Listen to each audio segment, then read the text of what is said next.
Oi, bonitas e bonitos, tudo bom com vocês? Começando mais um vídeo aqui no canal. Se você não for por aqui e ainda não tá inscrito, aproveita e se inscreve aqui embaixo que tem vídeo novo toda semana pra vocês, nas segundas e nas quintas. Playlist completa com todos os casos que eu já contei, são mais de 400 casos pra maratonar também, vai estar na descrição. Quinta Misteriosa também é podcast pra ouvir quando e onde quiser. E não esquece de me acompanhar nas redes sociais que eu vou deixar aqui na tela pra vocês. Me sigam por lá que tem conteúdo extra. E agora bora começar o caso de hoje.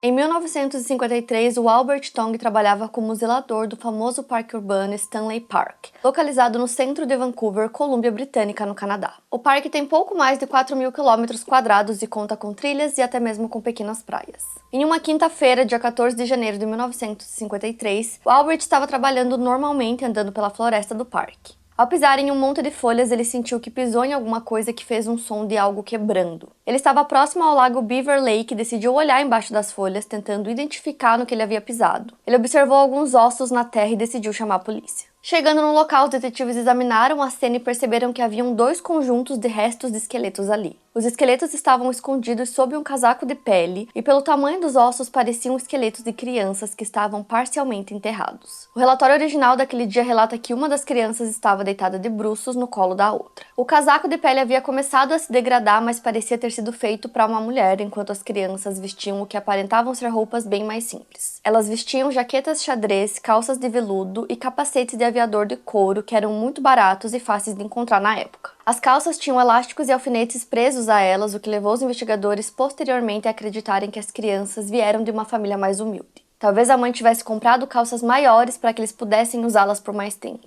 Ainda entre as folhas, os detetives encontraram uma cesta de piquenique que ainda tinha comida dentro. As comidas estavam petrificadas devido ao frio. Dentro da cesta também haviam alguns desenhos infantis que haviam se deteriorado com o tempo. Junto ainda havia um sapato adulto que os detetives determinaram ser um sapato feminino tamanho 34. Um médico foi chamado à cena e determinou que as crianças eram pequenas, entre 6 e 7 anos, e ambas foram mortas com golpes de machadinha na cabeça. A arma do crime foi encontrada próxima aos corpos. Um dos crânios tinha 2 golpes e o outro apenas um. A machadinha estava com o cabo quebrado e os ferimentos nos crânios das crianças indicavam que elas haviam perdido muito sangue e morrido rapidamente. E o mesmo médico determinou que as crianças haviam falecido 5 anos antes, então como os restos foram encontrados em janeiro, elas teriam falecido em algum momento do ano de 1947. Uma espécie de pá também foi encontrada nas proximidades, então parecia que alguém tinha tentado cavar um túmulo para as crianças, mas era algo difícil na floresta por conta da quantidade de raízes das árvores. As ossadas foram enviadas para que o médico pudesse examiná-las e aí ele determinou que se tratava de um menino e uma menina, e de novo entre 6 e 7 anos de idade. Então, levando em conta as evidências, principalmente o casaco e os sapatos encontrados no local,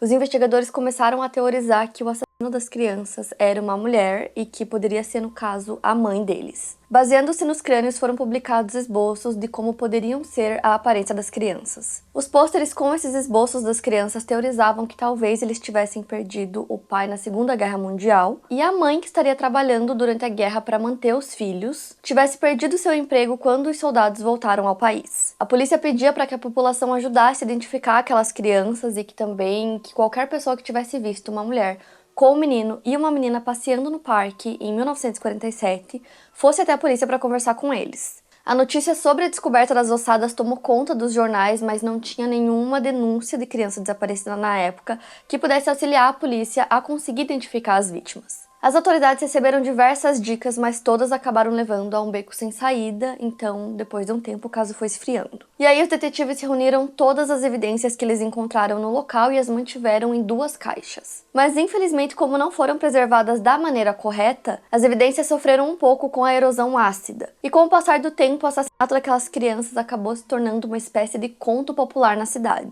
Um antropologista chegou a criar bustos dessas crianças e durante um tempo os ossos foram dispostos em um display no Museu da Polícia de Vancouver depois que o caso já tinha sido arquivado. Em 1996, o detetive Brian Honeyburn, que se tornou o chefe da Unidade Provincial de Homicídios Não Solucionados, resolveu que reabriria o caso conhecido na comunidade como Babies in the Woods, que em tradução seria Os Bebês na Floresta.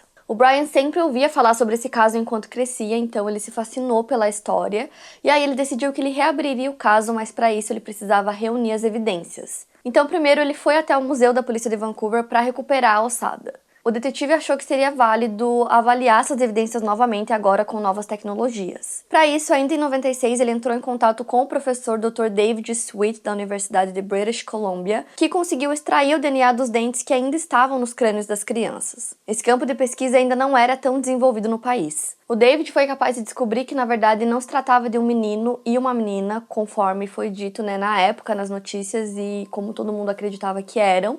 Ele disse que, na verdade, eram 2 meninos e que eles eram irmãos da mesma mãe, mas de pais diferentes. E isso mudaria completamente o rumo da investigação a partir dali, porque o detetive agora queria conversar com pessoas que tivessem visto uma mãe com 2 meninos, e não um menino e uma menina, em qualquer momento daquele ano, passeando pelo parque, que pudessem ajudar na investigação. Com isso, ele conseguiu algumas pistas que pareciam promissoras. Isso porque algumas mulheres pareciam se encaixar na descrição da suspeita. Uma delas era uma mulher de Mission que tinha pegado uma carona até Stanley Park com seus 2 filhos e eles usavam capacetes de aviação. A outra suspeita era uma mulher que aparentemente era uma prostituta e morava próxima de um farol, na Prospect Point, no Stanley Park, então era bem próximo do local onde os ossos foram encontrados. O detetive investigou essas histórias meticulosamente, mas ele descobriu que ou as crianças vistas com essas mulheres estavam vivas, ou os horários não correspondiam com o horário que a polícia acreditava que elas haviam sido mortas. E aí uma terceira mulher chamou a atenção da polícia porque testemunhas viram uma família de 4 pessoas, então tinha um homem, uma mulher e 2 meninos pequenos. Um dos membros da família que não foi especificado estava batendo com uma machadinha nas grades de uma cerca de ferro. Mais tarde, as testemunhas viram novamente os adultos, mas dessa vez eles não estavam com as crianças. A mulher parecia mais desarrumada e ela não estava mais usando o casaco de pele que eles viram ela usando anteriormente, ela parecia abalada. Aparentemente, ela também tinha perdido um sapato e havia sangue em suas pernas. O detetive esperava que os avanços nos testes de DNA pudessem ajudar a solucionar o caso. Isso porque amostras de DNA foram mantidas no arquivo do caso, só que os detetives ainda não faziam ideia de quem poderiam ser aquelas crianças. Depois de alguns anos, as autoridades decidiram depositar os restos mortais das crianças no mar, e foi isso que eles fizeram em 2008. A maioria dos ossos dos meninos foram cremados, e aí o detetive fez uma pequena cerimônia antes de depositá-los no mar. O caso permanecia sendo o mais antigo sem solução na cidade. Mas os investigadores mantiveram os crânios dos meninos preservados para possíveis testes futuros. Não era muito fácil coletar amostras de DNA na época, devido ao estado de degradação dos ossos. Enquanto isso, os detetives continuavam trabalhando no caso para tentar descobrir quem era o assassino das crianças ou possivelmente a assassina. O inspetor Dale Whitman, do Departamento de Polícia de Vancouver, disse que eles tentaram seguir uma das pistas iniciais do caso. Um dos investigadores iniciais do caso acreditava que o assassino das crianças era a própria mãe deles e que ela tinha feito isso porque ela tinha problemas mentais. Com isso, ele quis acessar os arquivos da Riverview, que era uma clínica psiquiátrica que funcionava na época em que o caso aconteceu. A teoria era de que essa mulher era filha do zelador antigo do parque, que no caso cuidava do parque antes do Albert, que foi quem encontrou a ossada. Ela teria sido mandada para o exterior quando o pai descobriu que ela estava grávida, então ela teria tido o primeiro filho lá, depois teria tido o segundo, e assim ela voltou para o Canadá com as 2 crianças. E aí, por conta do seu estado de saúde debilitado, ela teria assassinado os próprios filhos. E depois ela teria saído do país novamente, e por isso que era tão difícil rastreá-la depois de tantos anos. Um museu em Victoria tinha os registros da instituição psiquiátrica. E aí um inspetor procurou por mulheres que tivessem filhos na época com as idades estimadas dos meninos. Então ele pesquisou por todas essas mulheres, mas essa pista não gerou nenhum resultado. E além disso, o corpo de um homem foi exumado em Montana e eles acreditavam que esse homem poderia ser irmão dos meninos. E aí, devido à degradação do DNA, a comparação dos resultados foi inconclusiva. Nesse caso específico, a polícia realmente usou todos os recursos que eles tinham, então sempre que chegava uma pista nova, eles investigavam em absolutamente tudo, mas não chegaram à solução do caso. Até que em 2021, uma equipe do laboratório de DNA paleontológico da Universidade de Lakehead, localizada na Baía de Thunder, conseguiu coletar amostras de DNA dos crânios dos meninos. O gerente do laboratório, Stephen Fred Pietro, explicou que eles esterilizaram a superfície onde fizeram a quebra dos ossos até que virasse um pó. Foi necessário um cuidado redobrado para que as amostras não fossem contaminadas, justamente por serem mais antigas e por isso mais sensíveis. Eles usaram alguns químicos para quebrar mais ainda esse pó e transformá-lo em uma solução. Dessa forma, eles conseguiram extrair o DNA e alguns outros componentes dessa solução que eles fizeram. Foram 2 tentativas até que eles conseguiram retirar a quantidade necessária de DNA das amostras. Com essas amostras, os detetives do caso entraram em contato com uma empresa de genealogia genética com sede nos Estados Unidos chamada Redgrave Research Forensic Services. O DNA do irmão mais velho foi sequenciado por pesquisadores do Alabama e colocado em uma base de dados genética. Assim, os especialistas conseguiram encontrar uma pista em um site chamado GenMatch.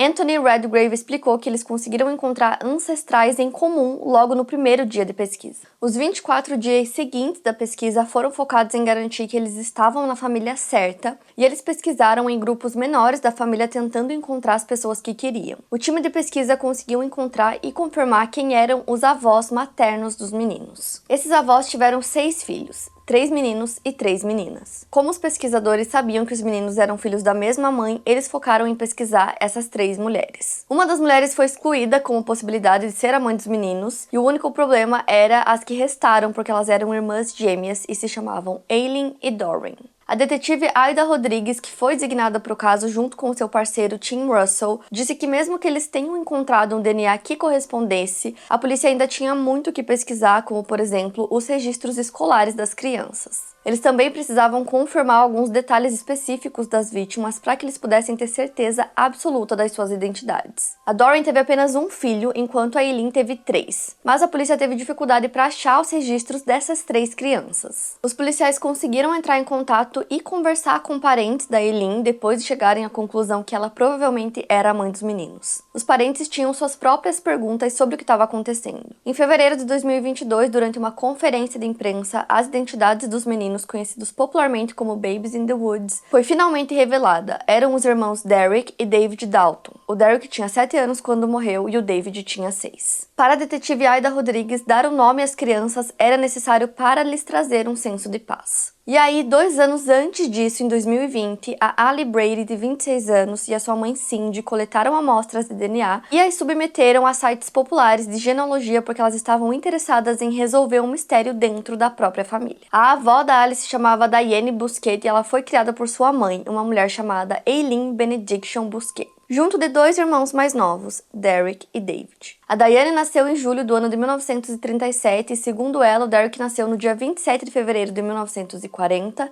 e seu irmão David no dia 24 de junho de 1941. Eles moravam com a sua mãe e frequentavam a Henry Hudson Elementary School.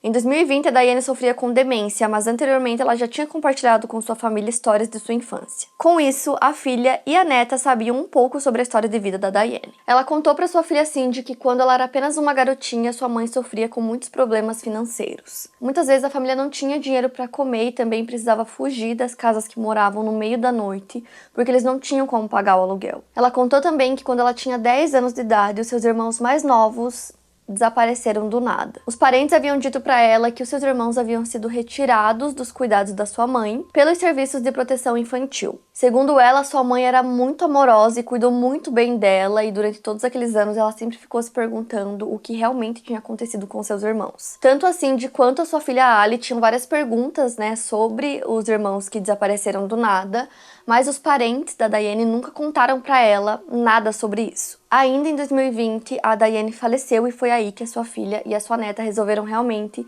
ir atrás daquele DNA para descobrir quem eram os irmãos dela. Elas queriam descobrir o que tinha acontecido com os meninos, se eles ainda estavam vivos, se eles tinham famílias e se elas conseguiriam encontrá-los. Então a Cindy usou o site MyHeritage para colocar o DNA, enquanto a Ali usou outro site de DNA chamado 23andMe. Elas também usaram outros sites como Ancestry e GenMatch. Quando a polícia as encontrou, eles revelaram para elas que os meninos, o Derek e o David, foram assassinados 70 anos antes. E aí os investigadores começam a buscar por mais informações sobre a família. Eles descobrem que a Diane, o Derek e o David, os 3 irmãos, foram transferidos no dia 19 de setembro de 1947 para uma escola que não existia. Posteriormente, a Diane foi matriculada em uma outra escola que no caso existia, mas os seus irmãos não. Acredita-se que os meninos tenham sido assassinados nessa época e a Aileen nunca reportou o desaparecimento das crianças. Inclusive, todos os parentes dela conheciam as crianças, conheciam os 2 meninos e ninguém reportou o desaparecimento deles para a polícia.